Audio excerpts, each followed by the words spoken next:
मेरे प्रिय भाई और बहनों, पवित्र बाइबल हमें सिखाती है कि हमारा ईश्वर सर्वशक्तिमान ईश्वर है, एक महान ईश्वर है, स्वर्ग और पृथ्वी को शब्द मात्र से बनाने वाला ईश्वर, अपने शब्द के द्वारा स्वर्ग और पृथ्वी को बनाने वाला ईश्वर, एक एक चीज को बनाने वाला ईश्वर बाइबल हमें सिखाती है। और हमारा ईश्वर अनुग्रही है, अनुग्रह के धनी है,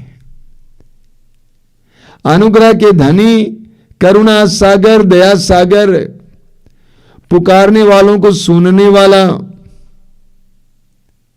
देर से क्रोध करने वाला, जल्दी द्रवित होने वाला, अथाह प्रेम रखने वाला, एक ऐसा महान ईश्वर है।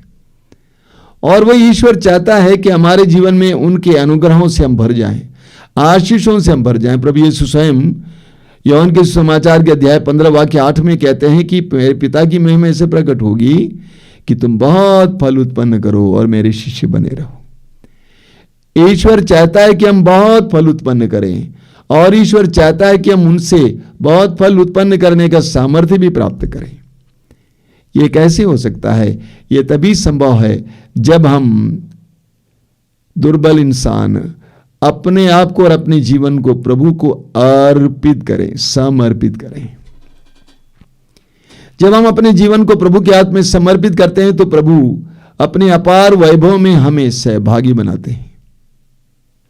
मैं आपके सामने कुछ उदाहरण रखूंगा। राजाओं का पहला ग्रंथ अध्याय 17।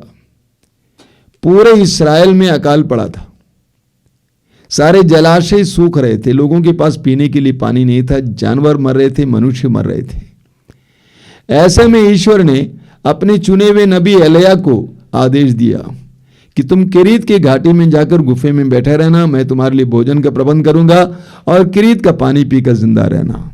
कुछ दिन के अंदर वो पानी भी समाप्त हो गया। तब ईश्वर ने उसे आदेश दिया कि तुम सीदोन के सरप्ता नामक जगह जाना, और वहां पर मैं एक विधवा को आदेश दूंगा कि तुम्हारे लिए भोजन का प्रबंध करे। और इस तरह एलिया इस्राएल के बाहर सीदोन चला जाता है, और सरप्ता पहुंचने पर एलिया ने देखा कि विधवा आ रही है। एलिया ने कहा, मेरे लिए कुछ पानी ले आओ। वो पानी लेने के लिए जा रही थी, तब तक एलिया ने कहा, ऐसा है मेरे लिए कुछ रोटियां भी ले आओ। वो विधवा नबी के पास आई और उसने कहा कि महाराज, हमारे पास कुछ नहीं है, मेरे पास एक बर्तन में एक मुट्ठी आटा है और एक कुप्पी में थोड़ा सा तेल है। मैंने सोचा कुछ सूखी लकड़ियां बटोर लूंगी और मैं उसको पकाऊंगी, मैं और मेरा बेटा हम दोनों खाएंगे, उसके बाद मर जाएंगे। लेकिन एलिया ने उससे क्या कहा? एलिया ने कहा, बहुत सुंदर है। एलिया ने कहा, मत डरो, जैसे तुमने कहा वैसा ही करो, किंतु पहले मेरे लिए एक छोटी सी रोटी पकाकर ले आओ, इसके बाद अपने लिए और अपने बेटे के लिए तैयार करना। क्योंकि इस्राएल का प्रभु ईश्वर ये कहता है, जिस दिन तक प्रभु पृथ्वी पर पानी न बरसाए उस दिन तक न तो बर्तन में आटा समाप्त होगा और न तेल की कुप्पी खाली होगी। एलिया ने जैसे कहा था, स्त्री ने वैसा ही किया, और बहुत दिनों तक उस स्त्री, उसके पुत्र और एलिया को खाना मिलता रहा। उस स्त्री ने अपने पास जो थोड़ा सा आटा था, थोड़ा सा तेल था, उससे रोटी पकाकर ले आया, एलिया को दे दिया। जब वो वापस गई तो उसने क्या देखा? बर्तन आटे से भरा हुआ है, कुप्पी तेल से भरी हुई है।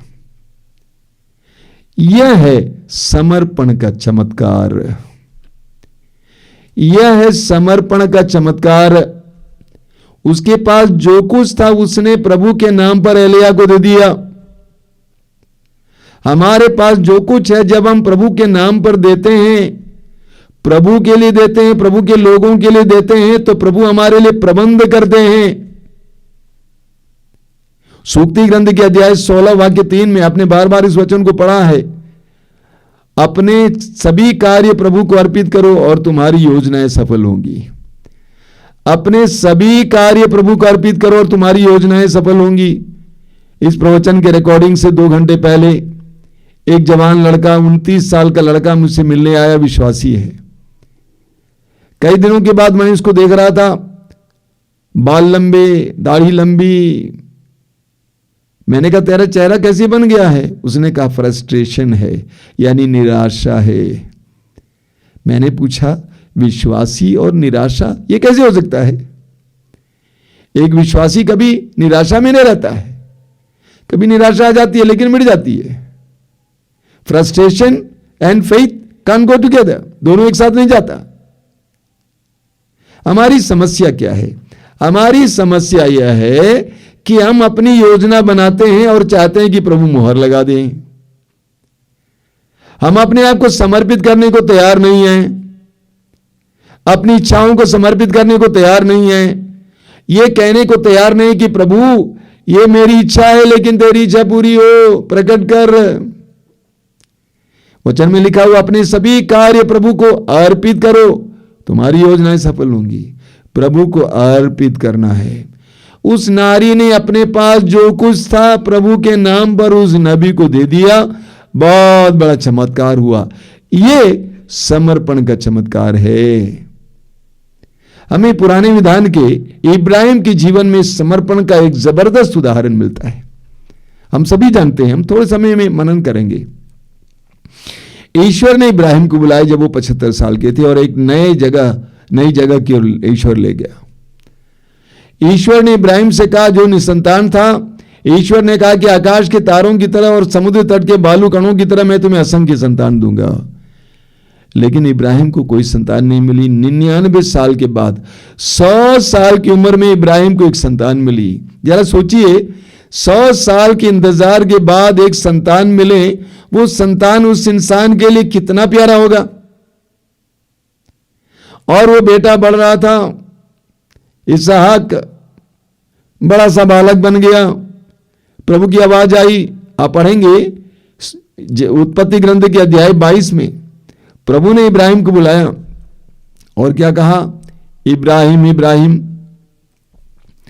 अपने एकलौते पुत्र एकमात्र पुत्र इसहाक को, जिसके तुम बहुत प्यार करते हो, मोरिया प्रदेश ले आओ और जो पहाड़ मैं तुम्हें दिखाऊंगा वहां पर बलि चाहो। 100 साल की प्रतीक्षा के बाद एक संतान मिली। प्रभु कहते हैं मुझे प्रसन्न करने के लिए उसकी बलि चाहो। क्या कोई मनुष्य कर सकता है? लेकिन इब्राहिम ने एक सकारात्मक जवाब दिया। इब्राहिम अपने बेटे को लेकर बिना किसी को यह बात बताए मोरिया चला जाता है। जो पहाड़ प्रभु ने दिखाया उस पर चला जाता है, बेटे को वेदी पर बांध कर डालता है, अब छुरा निकालता है उसका गर्दन काटने के लिए। तब तक आवाज आती है, वाक्य 16 में आप पढ़ेंगे, उत्पत्ति ग्रंथ अध्याय 22 वाक्य 16 में, बस इब्राहिम बेटे पर अपना हाथ न लगाना।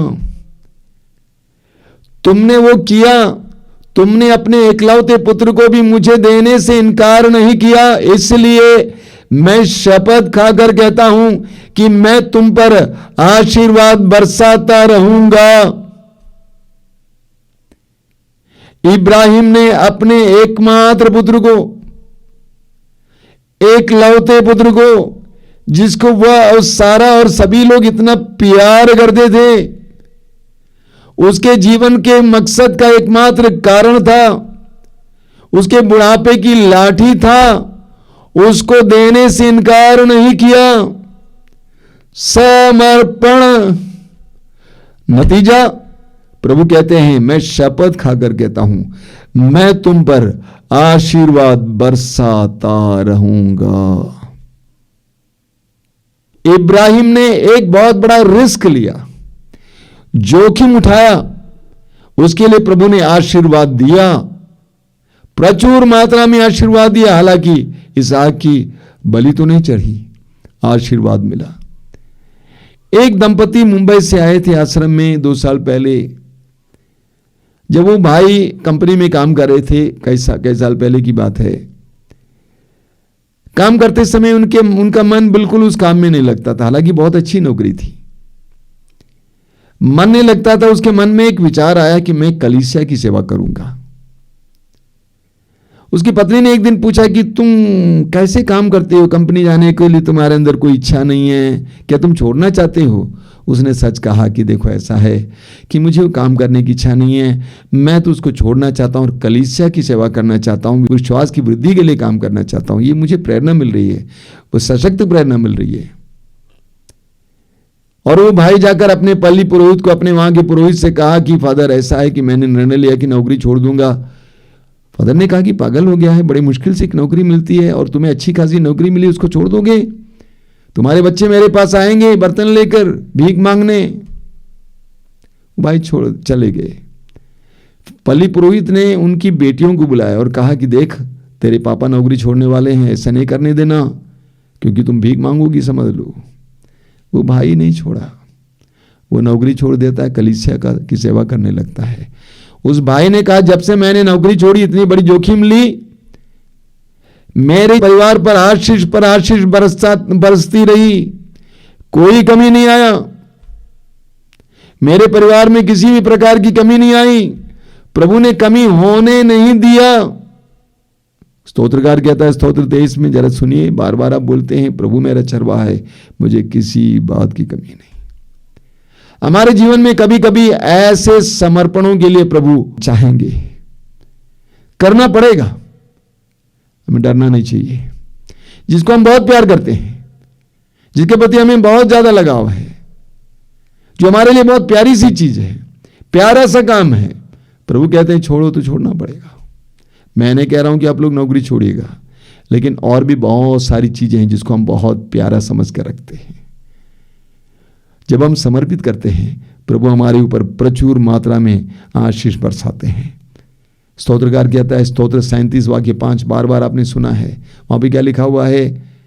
प्रभु को अपना जीवन अर्पित करो, उस पर भरोसा रखो, वह तुम्हारी रक्षा करेगा। प्रभु को अपना जीवन अर्पित करो, उस पर भरोसा रखो, वह तुम्हारी रक्षा करेगा। एक जबरदस्त वचन, एक एक वचन का ख्याल करना। वचन कहता है प्रभु को अपना जीवन अर्पित करो, सरेंडर टू द लॉर्ड। अपने को ज्यादा बुद्धिमान नहीं समझना, ज्यादा शक्तिशाली नहीं समझना, प्रभु को अपना जीवन अर्पित करो और उस पर भरोसा रखो, वह तुम्हारी रक्षा करेगा। हमें मत्ती के सुसमाचार के अध्याय 14 में बहुत सुंदर उदाहरण मिलता है। प्रभु यीशु ने बहुत बड़ी भीड़ को देखा और शिष्यों से कहा कि इनको हमें कुछ खिलाना होगा। शिष्यों ने कहा कि हमारे पास क्या, हमारे पास सिर्फ 5 रोटियां हैं और 2 मछलियां हैं, इसके अलावा हमारे पास क्या है और इतने लोगों के लिए? प्रभु ने क्या कहा? उन्हें मेरे पास ले आओ। तुम्हारे पास जो 5 रोटियां हैं और 2 मछलियां हैं, मेरे पास ले आओ। और शिष्यों ने ऐसा ही किया। प्रभु यीशु के पास लाने के बाद वो 5 रोटियां और 5 मछलियां हजारों लोगों के लिए भोजन का माध्यम बन गया। प्रभु ने आशीष की प्रार्थना पढ़ी और सबको खिला दिया, तृप्त हो गए। 12 टोकरी रोटियां बच गई। मेरे पास ले आओ। तुम्हारे पास जो तुच्छ चीजें हैं, कुछ नहीं है, मैं जानता हूं, तंगी है, ले आओ। कुछ दिन पहले मैंने एक बहन से कहा, उस बहन को मैं जानता हूं, आश्रम आती रहती है बराबर, लेकिन उसके घर में एक समस्या है, तंगी बनी रहती है। तंगी मतलब तंगी, पैसा नहीं है, पैसा नहीं है, पैसा नहीं, हर समय, पिछले कई साल से मैं देख रहा हूं। मैंने उस बहन से पूछा कि आप दशमांश देती हैं? वो पूरा बता नहीं पा रही थी। क्या आप प्रभु को देती हैं? प्रभु के लोगों के लिए, प्रभु के काम के लिए, किसी गरीब की मदद के लिए देते हैं? देना सीखिए। जब आप देना सीखेंगे, तंगी भाग जाएगी। जब तक आप नहीं देंगे, तब तक तंगी बनी रहेगी। जब तक हम समर्पित करने के लिए तैयार नहीं होंगे, हमारे घर पे तंगी बनी रहेगी।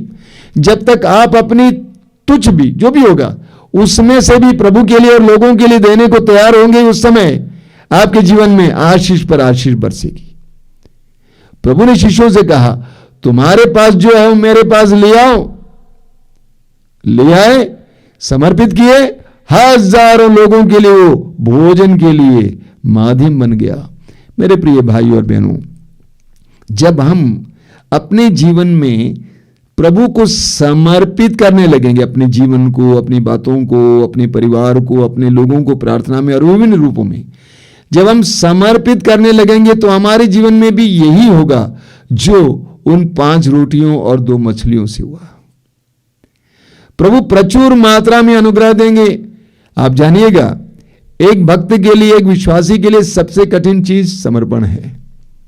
फूल चढ़ाना, बत्ती चढ़ाना, दूध चढ़ाना, लड्डू चढ़ाना, पेड़ा चढ़ाना, थोड़ी सी बाइबल पढ़ना, रोजरी बोलना, ये सब बहुत आसान है। मिसा के लिए जाना ये भी आसान है, लेकिन समर्पित करना बहुत कठिन है। जिसको आप प्यार करते हैं, मेरा है, उसको प्रभु को समर्पित करना बहुत कठिन होता है। जो हमारे लिए सबसे प्यारा है उसको समर्पित करना बहुत कठिन होता है। कभी कभी प्रभु कहेंगे कि तुम अपनी नींद मुझे दे दो, कठिन होता है। समर्पण सबसे कठिन है और समर्पण सबसे आवश्यक है। हमें ठीक इसके विपरीत प्रेरित चरित्र के अध्याय 5 में एक दंपति के समर्पण के बारे में पढ़ने को मिलता है।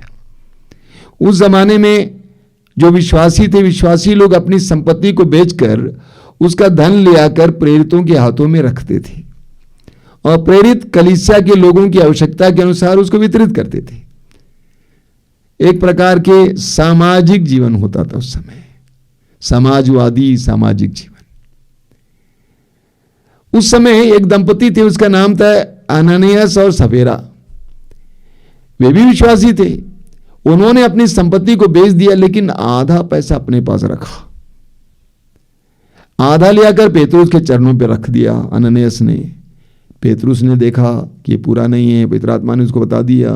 पेतरुस ने पूछा, क्या ये तुम्हारी संपत्ति बेचने का पूरा धन है? उसने कहा हाँ। पेतरुस ने पूछा, वो संपत्ति तुम्हारी थी, बेचने की क्या जरूरत थी, लेकिन तुम क्यों झूठ बोले? और वहीं पर अननियास गिरता है और मर जाता है। उसके बाद उसकी लाश ले जाई जाती है गाड़ने के लिए। उसके बाद उसकी पत्नी आ जाती है। उससे भी पेतरुस ने यही सवाल किया, वो भी झूठ बोलती है, वो भी गिरकर मर जाती है। एक जबरदस्त प्रतीक है। वास्तव में यही हमारे जीवन में होता है। हम छिपाकर रखना चाहते हैं अपने लिए बचाकर रखना चाहते हैं। हम पूरी तरह से समर्पित नहीं होते हैं। जब हम पूरी तरह से समर्पित होते हैं तो प्रभु हमारे जीवन में चमत्कार पर चमत्कार करेंगे। देखिए, रोमियों के पत्र के अध्याय 12 में संत पौलुस हमें समझाते हैं, भाइयों और बहनों, मैं ईश्वर की दया के नाम पर अनुरोध करता हूं कि आप मन तथा हृदय से उसकी उपासना करें, प्रभु की उपासना करें, और एक जीवंत, पवित्र तथा सुग्राह्य बलि के रूप में अपने को ईश्वर के प्रति अर्पित करें। हर विश्वासी को अपने को प्रभु के प्रति अर्पित करना है। जब आप अपने जीवन को प्रभु को अर्पित करेंगे, जीवन से संबंधित एक एक चीज को प्रभु को अर्पित करेंगे, सिर्फ पाखंडी की तरह नहीं बनेंगे, प्रार्थना करने वाले, थोड़ा वचन पढ़ने वाले, थोड़ा वचन सुनाने वाले, लेकिन प्रभु के प्रति पूरी तरह से समर्पित और अपने जीवन को और अपने सारा कुछ प्रभु को समर्पित करने वाले बनेंगे, तो प्रभु आपको आशीष देंगे। यहां तक कि हमारे जीवन में बहुत समस्याएं होती हैं, उन समस्याओं को, उन पीड़ाओं को भी प्रभु को समर्पित करना है। जब कोई भी यहां पे आता है तो मैं उनको बोलता हूं, प्रभु को समर्पित करो, समर्पित, तुम्हारी पीड़ा को समर्पित करो, तुम्हारी समस्याओं को समर्पित करो, तुम्हारे रोगों को समर्पित करो, समर्पित करो, समर्पित करो। अंग्रेजी में एक बहुत सुंदर गीत है, what a friend we have in Jesus, और वहां पर आगे बताया गया है कि हमारे अंदर इतनी ज्यादा पीड़ाएं, दर्द इसीलिए हैं क्योंकि वो हम प्रभु को समर्पित नहीं करते। अगर हम अपने जीवन की सारी बातों को प्रभु को समर्पित करेंगे तो हमारा दुख हल्का हो जाएगा। जब आप अपनी पीड़ाओं को, दर्द को और अपने रोग को प्रभु को समर्पित करेंगे तो वो प्रभु की हो जाएंगी और आप स्वतंत्र हो जाएंगे, आप हल्के हो जाएंगे। तो हमें समर्पित करना सीखना है। एक छोटा सा उदाहरण लीजिए, एक कुम्हार है, कुम्हार के हाथ में मिट्टी है, मिट्टी पूरी तरह से समर्पित है, इसलिए कुम्हार उस मिट्टी से कितनी सुंदर सुंदर चीजें बनाता है। हम जितना प्रभु के हाथ में समर्पित करेंगे अपने आप को और अपना सब कुछ को, तो प्रभु इसके द्वारा महान महान कार्य करेंगे। यहां पर शक नहीं करना है। कई लोग बहुत ज्यादा बुद्धिमान समझते हैं, वो तो ठीक है, लेकिन ये लेकिन कहां से आ गया विश्वासी के जीवन में? अननियास और सफेरा की तरह हम भी बन जाते हैं, वो तो ठीक है, लेकिन ये लेकिन नहीं आना चाहिए। प्रभु को समर्पित करना हो, जब हम अपने आप को और अपनी समस्याओं को, अपनी पीड़ाओं को, अपना सब कुछ को प्रभु को समर्पित करेंगे, तब प्रभु हमारे जीवन में चमत्कार और चिन्ह प्रकट करेंगे। हमारे जीवन में भी वही होगा जो एक मिट्टी के जीवन में होता है। वो कुम्हार कितनी सुंदर सुंदर चीजें बनाता है। हमारी दुर्बलताओं को प्रभु को समर्पित करना, बिना छिपा के समर्पण, प्रभु की आशीष हमारी ओर बहेगी। आइए हम प्रार्थना करें। प्रभु यीशु धन्यवाद देते हैं समय के लिए, इन वचनों के लिए। तो हमारे अंतरतम को झकझोर रहा है, हमें भक्ति और विश्वास का मर्म समझा रहा है। तूने ईश्वर के प्रति, अपने पिता के प्रति प्रेम को प्रकट किया, हमारे प्रति प्रेम को प्रकट किया अपने उस महान बलिदान के द्वारा, उस समर्पण के द्वारा। तूने हमारे लिए अपने आप को अर्पित किया। तूने अपने लिए कुछ भी बचा के नहीं रखा, एक एक बूंद रक्त हमारे लिए अर्पित किया। इसलिए पिता ईश्वर ने तुझे पुनर्जीवित किया और महान नाम प्रदान किया। प्रभु यीशु हमें तुझसे सीखने की कृपा दीजिए, समर्पण का चमत्कार देखने की कृपा दीजिए।